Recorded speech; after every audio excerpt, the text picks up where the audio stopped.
I am Jarvis, your storyteller. Welcome to the Science Fiction Exploration. If you like the story, please subscribe to our channel. Initial contact and confrontation.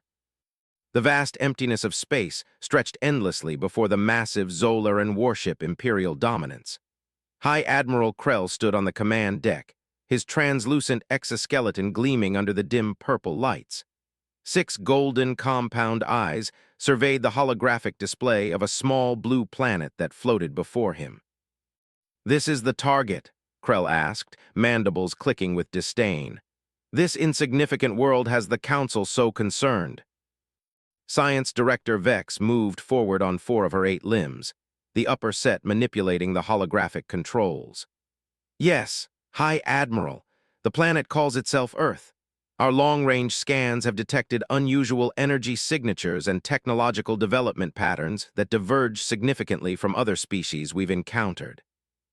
Krell's dermal plates shifted in the Zolaran equivalent of a dismissive shrug. "Preemptive strikes are wasteful. I see nothing here worth our attention." "There is more," Vex continued, her voice resonating through her vocal sacs. "Their technological advancement has accelerated exponentially over just the past century. Our projections indicate they could reach interstellar capability within a single generation." Krell absorbed this information silently. The Zolaran Empire had ruled the Cygnus arm of the galaxy for over 4,000 cycles. Their technological superiority and disciplined military had conquered hundreds of worlds. They were not accustomed to feeling threatened. "The Council has ordered a substantial fleet," Vex added. 50 warships." 50, Krell's dorsal spines flared in surprise. "For a pre-FTL civilization." "The Council does not wish to take chances. They believe there is something different about these humans." Meanwhile, on the far side of the solar system, Captain Alara Voss stood in the observation deck of the Lunar Defense Base, gazing at her ship. The Audacity wasn't large. In fact, it was one of the smallest vessels in Earth's fledgling fleet, but its sleek, asymmetrical design hinted at something revolutionary. "She's ready, Captain," said Fleet Engineer Julian Ortega, approaching with a tablet displaying final diagnostic reports. "All systems are operational, and the phase shift technology is functioning at optimal capacity." Alara nodded, her dark eyes tracing the unusual contours of the Audacity. Unlike the utilitarian designs of Earth's other defensive vessels, the Audacity had an almost organic flow to its structure, with sections that seemed to defy conventional engineering. "And the quantum resonance field?" she asked. "Stable and responsive," Julian replied. "The simulations have been promising, but as always." "Real space is different from simulations," Alara finished with a slight smile. "Well, it seems we'll get to test it sooner than expected." Earth's deep space monitoring stations had detected the Zolaran fleet 3 days earlier. The extraterrestrial armada had appeared at the edge of the solar system, their weapon signatures and formation clearly indicating hostile intent. Earth had known about the Zolarans for years, thanks to stealthy observation drones that had ventured beyond their solar system. They knew the alien empire was vast, powerful, and utterly merciless in their conquest. "Captain Voss," a young lieutenant raced into the observation deck. "Admiral Nakamura requests your presence in the command center immediately. The alien fleet has accelerated. They'll reach Earth orbit in less than 18 hours. In the central command hub of the lunar base, Admiral Hiroko Nakamura stood before a gathering of ship captains and military leaders. The holographic display showed the approaching Zolaran fleet, 50 massive warships moving in perfect formation. "Ladies and gentlemen," the Admiral began, her voice steady despite the gravity of the situation, "we face an enemy with technology centuries beyond our own. Their ships outgun us, their shields are more powerful, and they vastly outnumber our fleet. But we have something they don't expect." She nodded to Alara, who stepped forward. "The Audacity is equipped with 2 technologies the Zolarans have never encountered," Alara explained, activating a holographic model of her ship. "The quantum resonance field can analyze enemy weapons and adapt our defenses in real time, and the phase shift drive allows for instantaneous micro-jumps within battle space, essentially controlled teleportation." Murmurs rippled through the assembled officers. Both technologies are experimental, Alara continued. The Audacity is the only ship equipped with them, and they've never been tested in actual combat. Admiral Nakamura regained the floor. Earth's orbital defense grid is at full power, but against 50 Zolaran warships it won't hold for long. We need to divide their forces and create confusion. Captain Voss, the Audacity, will be our spearhead. While our main fleet engages their forward ships, you will penetrate their formation and target their command vessel. If we can take out their leadership, it might give us the advantage we need. Alara nodded, feeling the weight of responsibility settle on her shoulders. The Audacity won't let you down, Admiral. As the meeting dispersed, Captain Marcus Reynolds of the EDS Intrepid approached Alara. Quite a mission they've given you, one small ship against the heart of their fleet. They won't be expecting it, Alara replied. Expectations won't matter much if their weapons cut through your experimental shields like tissue paper, Reynolds countered. Alara met his gaze evenly. Then we'd better hope they don't. The next 16 hours were a blur of preparation. Around the world, civilians were moved to underground shelters, military installations went to full alert, and Earth's modest fleet of 30 warships took up defensive positions in orbit. On the bridge of the Audacity, Alara watched her crew work with calm efficiency. They were the best of the best, hand-picked for their adaptability, creativity, and courage under fire. "All systems go, Captain," reported her first officer, Commander Daniel Torres. "Quantum resonance field at full capacity. Phase shift drive ready for activation on your command." Alara nodded and opened a fleet-wide channel. "This is Captain Voss of the Audacity. We are about to face an enemy that believes us weak, primitive, and easy to conquer. They think humanity is no threat to their mighty empire." She paused, looking around at her determined crew. "Let's prove them wrong. Audacity out." The Zolaran fleet emerged from superluminal travel at the edge of Earth's orbital space, their massive ships glinting ominously in the sunlight. From the command deck of the Imperial Dominance, High Admiral Krell viewed the human defenses with contempt. 30 ships, he said incredulously. They challenged the might of the Zolaran Empire with 30 ships.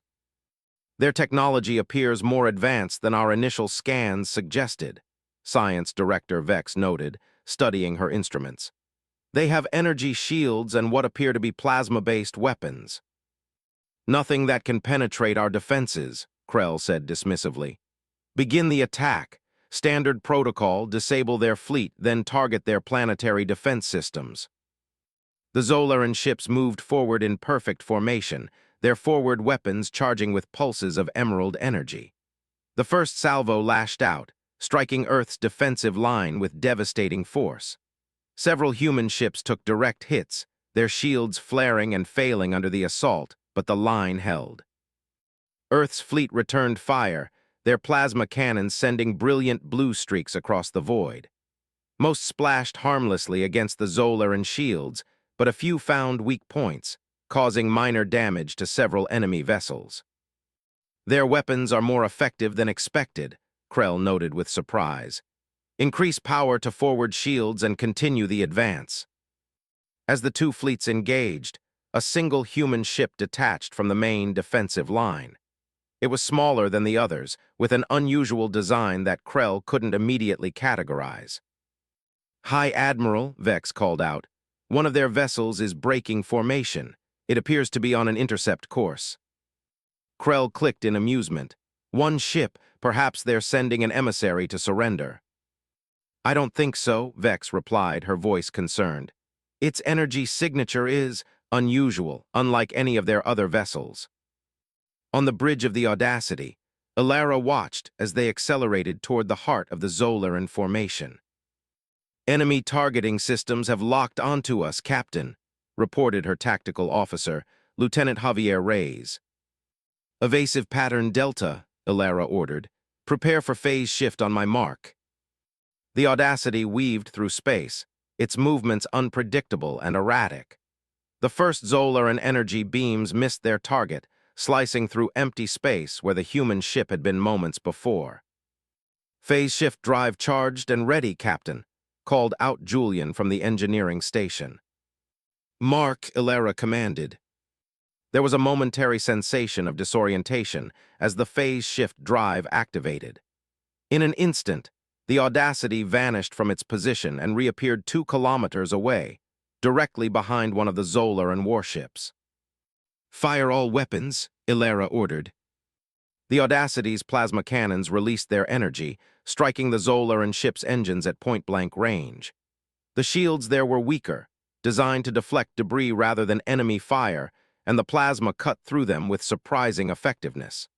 The Zolaran ship's engines flared and died, leaving it drifting helplessly in space. On the Imperial Dominance, chaos erupted. "Impossible," Krell roared. "How did they teleport like that? The Vigilant has lost engine power." "I don't know, High Admiral," Vex replied frantically. "The human ship's energy signature spiked just before it disappeared, some kind of short-range jump technology we've never seen before." "Divert ships to intercept and destroy that vessel," Krell commanded. But the Audacity was already on the move again, its phase shift drive charging for another jump as it twisted and turned through space, evading the energy beams that lanced after it. For the first time in his long military career, High Admiral Krell felt something unfamiliar: doubt. "Target that ship with everything we have," he roared, his exoskeleton flushing a deep crimson with rage. "I want it destroyed." On the bridge of the Audacity, Captain Alara Voss gripped her command chair as the ship shuddered under a glancing hit from a Zolaran energy beam. "Quantum resonance field holding at 84%, Captain," reported Lieutenant Reyes. "The system is learning. It's already adjusting to their weapon frequencies." "Good," Alara replied, her eyes fixed on the tactical display. "Julian, status of the phase shift drive." "Recharging," Julian called from his station. 35 seconds until we can jump again." Alara nodded. "Helm, evasive pattern Epsilon, keep us moving, don't give them a clean shot." The Audacity twisted and spun through space, its conventional engines pushing to their limits as they avoided the concentrated fire from a dozen Zolaran ships. The smaller human vessel was far more maneuverable than the massive alien warships, and Alara was using that advantage to full effect. Meanwhile, Earth's main fleet had engaged the forward section of the Zolaran formation. Though outgunned, the human ships were fighting with desperate courage, their captains implementing unconventional tactics that the more rigid Zolaran commanders struggled to counter. "Phase shift drive recharged," Julian announced.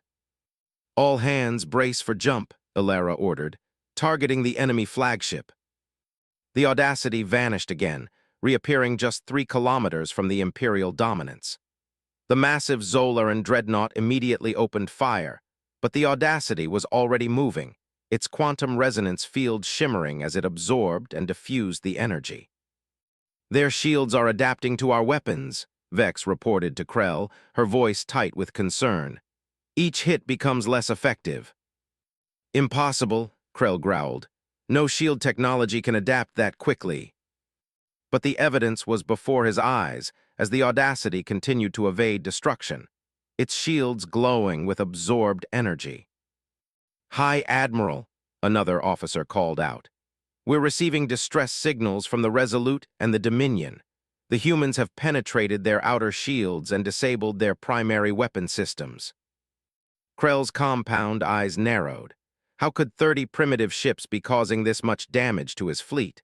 And what was this one small vessel that moved like no ship he had ever seen?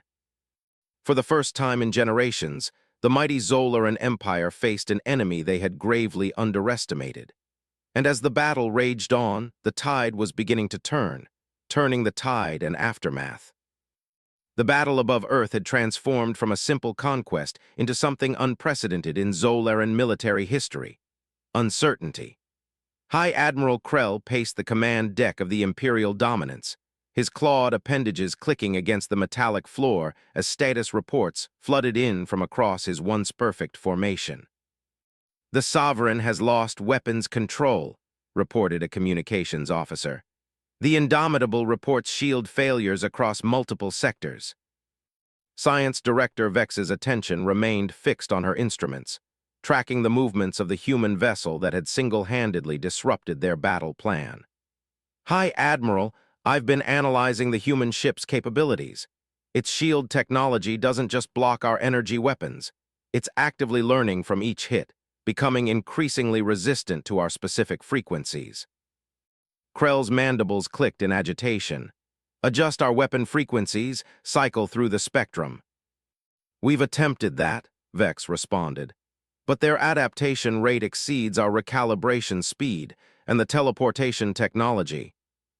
"It's not teleportation," Krell snapped. "Nothing can move instantaneously through space." Vex's head tilted in the Zolaran gesture of respectful disagreement. "The readings suggest a localized manipulation of quantum fields, creating a brief corridor through subspace. It's theoretical technology we abandoned centuries ago as impractical." "Because it was deemed too unstable and energy-intensive," Krell growled.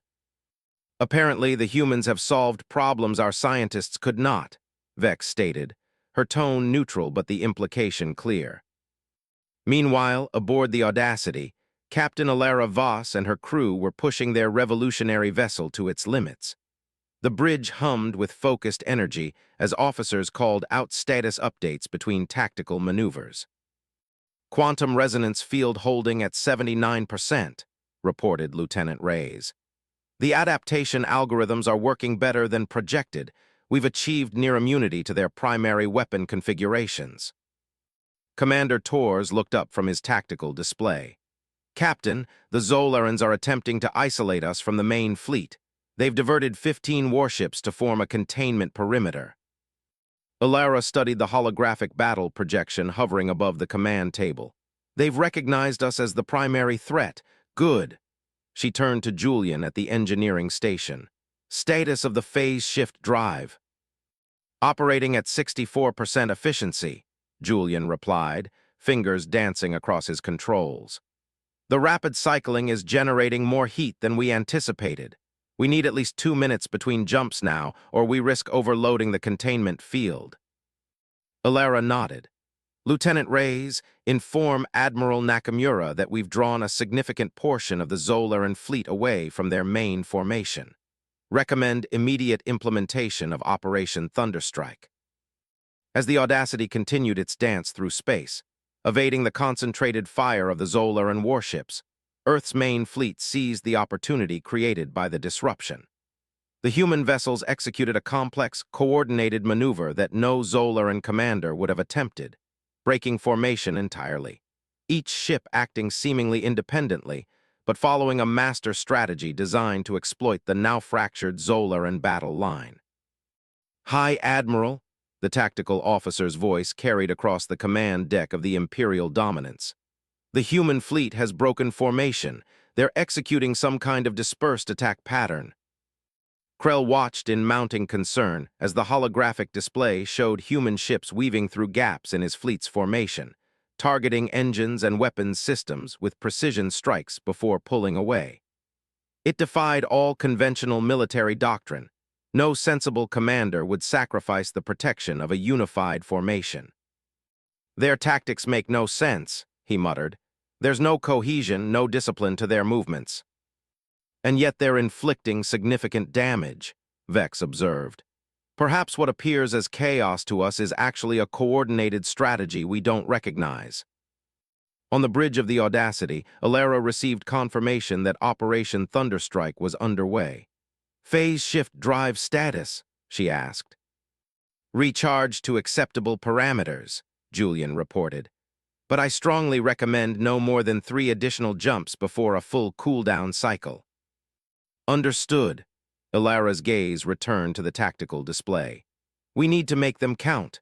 Commander Torres, identify the optimal jump coordinates to maximize damage to their command structure." Torres worked rapidly, analyzing the evolving battle patterns. "Coordinates locked. I've identified a position that will place us within firing range of both their flagship and 2 of their primary communication vessels." "Perfect." Alara straightened in her command chair. "All hands prepare for phase shift. Weapons, charge all plasma cannons to maximum output. We'll have one chance at this before they can react. Throughout the Audacity, crew members braced themselves for the disorienting sensation of the phase shift. Julian initiated the startup sequence, the drive core humming with increasing intensity. Phase shift in 3, 2, 1, execute, Julian called out. The familiar momentary disorientation washed over the crew as the Audacity vanished from its position and reappeared directly within the heart of the Zolaran command structure, less than a kilometer from the massive Imperial dominance. Fire all weapons, Ilera commanded. The Audacity's plasma cannons discharged simultaneously, their energy amplified by the resonance field that had absorbed so much Zolaran weapon energy. The supercharged plasma struck the Imperial dominance with unprecedented force, causing cascading shield failures across its hull. Aboard the Zolaran flagship, systems overloaded in brilliant showers of sparks. Krell was thrown from his command platform as emergency alarms blared throughout the vessel. "Critical shield failure," shouted the defensive systems officer. "Multiple hull breaches, weapons systems offline." "Impossible," Krell roared, regaining his footing. "No human weapon could penetrate our primary shields." Science Director Vex studied her remaining functional displays with growing alarm. The energy signature of their attack was identical to our own weapons. They've somehow weaponized our energy against us. Outside, the Audacity was already in motion again, its plasma cannons striking the two Zolaran communication vessels before they could raise their defensive shields to full power. Both ships suffered critical damage to their communications arrays, effectively cutting off a third of the Zolaran fleet from coordinated command. "Phase shift drive now at critical temperature," Julian reported urgently. "We need to withdraw for cooldown immediately." "Helm full impulse back to our defensive line," Ilera ordered. "Lieutenant Ray's status of the Zolaran flagship." "Multiple systems failures detected," Ray's reported, a note of triumph in his voice. "Their primary power grid appears to be fluctuating, and they've ceased all offensive operations." Throughout the battle space, the Zolaran fleet's perfect formation had disintegrated into disorganized clusters of ships. Without clear communications from their flagship, and facing an enemy using inexplicable tactics and technology, individual Zolaran commanders began making contradictory decisions, some pressing the attack, others falling back to defensive positions. Admiral Nakamura, observing from Earth's orbital command station, seized the moment. "All ships, execute coordinated strike pattern Omega, target their isolated vessels and disable their propulsion systems." Earth's fleet moved with renewed vigor, concentrating fire on Zolaran ships that had become separated from their support units. One by one, alien vessels lost maneuverability or weapons capability, drifting helplessly in space. Aboard the severely damaged Imperial dominance, Krell faced the unthinkable: defeat. Emergency power had been restored to essential systems, but the flagship's offensive capabilities were offline, and nearly half the invasion fleet was either disabled or cut off from command control. "High Admiral," Vex said quietly, "I recommend immediate withdrawal. We are no longer in a position to achieve our objectives, and continuing this engagement risks the loss of our entire fleet." Krell's compound eyes flashed with rage, but even he could not deny the tactical reality. "The Zolaran Empire does not retreat," he growled. "The Zolaran Empire has never faced an enemy like this," Vex countered. "These humans have technologies we don't understand and tactical approaches we cannot predict. This is not a surrender. It is strategic repositioning to analyze and counter this unexpected threat." For several long moments, Krell remained silent, his pride warring with his duty to preserve the Empire's military strength. Finally, his posture shifted into the formal stance of command decision. "Signal all vessels that can still maneuver," he ordered. "We will execute a strategic withdrawal to regroup at the edge of this system. Send alerts to the Imperial Council. The humans represent a level of threat that requires comprehensive reassessment." As the remaining functional Zolaran ships disengaged and began retreating from Earth orbit, Cheers erupted across human vessels and command centers. The impossible had happened. Humanity's first encounter with an advanced alien civilization had resulted not in subjugation, but in victory. The Audacity docked at the Lunar Defense Base 6 hours later, its hull bearing the scars of multiple energy impacts, its revolutionary drive systems in need of extensive maintenance. As Alara stepped off the ship, Admiral Nakamura was waiting to greet her. "Captain Voss," the Admiral said, extending her hand. "Your ship and crew performed beyond all expectations. The Audacity has earned its place in human history today." Alara accepted the handshake, exhaustion evident in her eyes but pride in her posture. "Thank you, Admiral, but this victory belongs to every ship in the fleet and every engineer who made our technologies possible." "Indeed," Nakamura agreed. "But make no mistake, what you accomplished today has changed humanity's future forever. The Zolarans will return and they won't underestimate us next time, but now we know we can stand against them." Later that evening, in the quiet of her quarters, Alara stood at the viewport, gazing at the stars. Commander Torres joined her, offering a cup of coffee. "The engineering team estimates 3 weeks to fully repair the phase shift drive," he said. "Julian thinks he can improve the heat dissipation system to allow for more consecutive jumps." Alara nodded. "We'll need those improvements. This was just the first encounter, Daniel.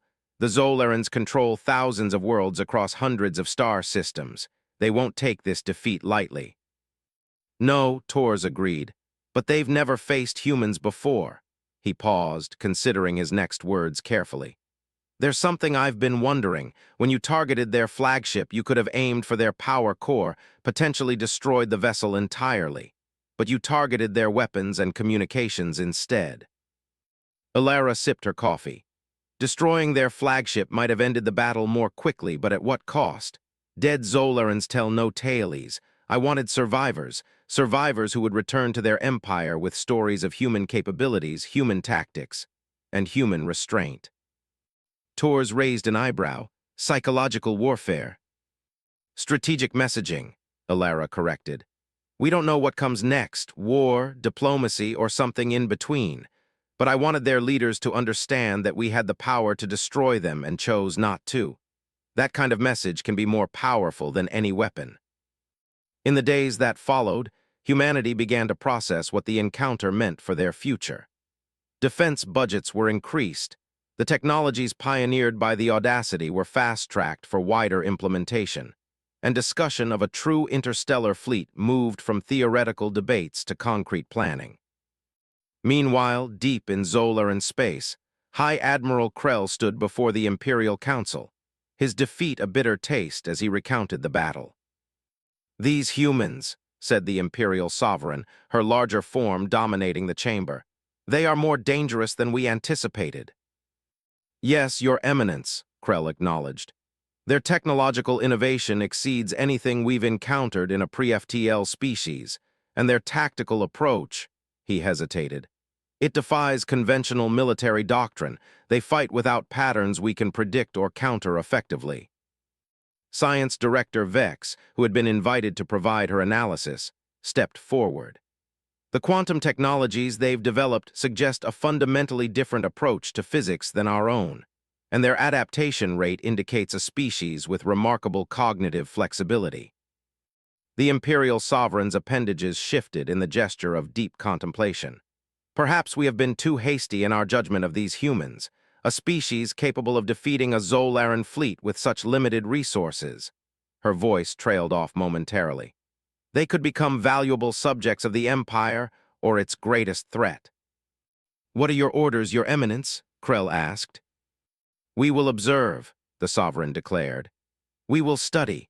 We will learn everything about these humans, their strengths, their weaknesses, their potential. And then we will decide whether to crush them entirely or offer them a place within our dominion." What none in the Imperial Council realized was that humanity's first victory against an advanced alien power had already set in motion changes that would ripple across the galaxy. The species they had dismissed as primitive had proven themselves ingenious, adaptable, and fiercely determined.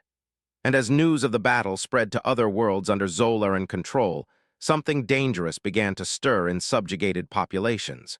Hope. Humanity had taken its first steps onto the galactic stage, and the universe would never be the same.